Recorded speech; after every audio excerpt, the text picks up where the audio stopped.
Nagdesisyon muna ang Magnolia Hotshots na hindi papalitan ng kanilang import na si KJ Buffen.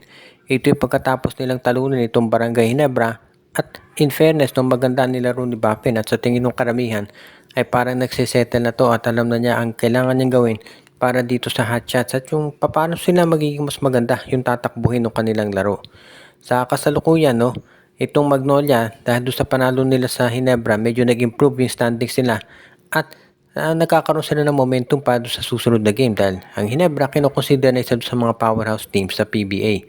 So yung hindi pag-trade kay Buffen, parang yan muna ang napagkasunduan ng management.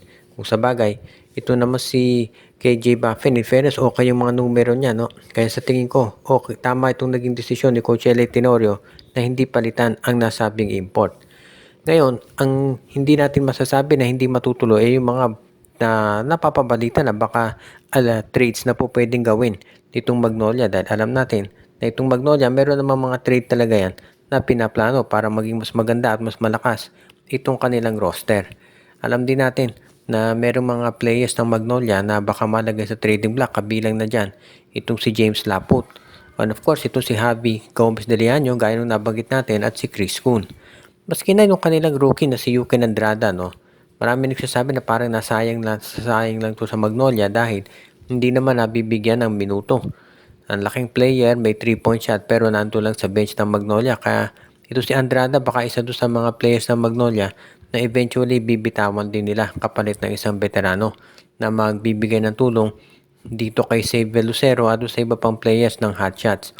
Yan daw ngayon yung kinukonsiderang mabuti nitong team ng Magnolia para naman mapaganda yung pag-advance ng kanilang record dito sa PBA na ongoing na Governors Cup.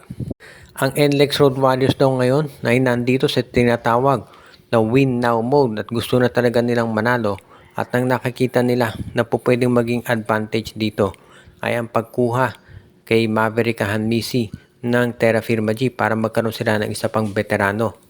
Dahil veterano na si Maverick, pwede kahit future second round draft pick ang ibigay nila. Sasapat na yan para dito sa Terra Firma. Total, itong Terra Firma mukhang for sale na yan. So, hindi na siya masyadong mag-a-acquire ng mga assets. Actually, ang gusto nga ng Terra Firma, ma-trade na yung mga top players nila na malalaki ang sweldo para yung team na bibili sa kanila, maliit na lang yung gagastusin at makakapili ng mga players na kanilang gustong idagdag doon sa team. Kaya nga ngayon, yan daw yung napag-uusapan dito ng Blackwater, ng Terra Firma at ng NLEX. Sa ngayon, ang plano ng Blackwater ng NLEX, no, straight up na lang yung trade. Si Maverick Hanmisi kapalit ng second round draft pick. Pero kung makukuha din nila itong si Daos Panopio mula sa Blackwater Bossing, baka isabay na rin ni Coach Jimmy Alapag yan. Maliwanag dito sa nilalaro ng NLEX ngayon na gusto talaga nilang manalo. At alam ng NLEX na yung ibang tao ay medyo skeptical pa rin dahil nga nung last conference, ganyan din sila.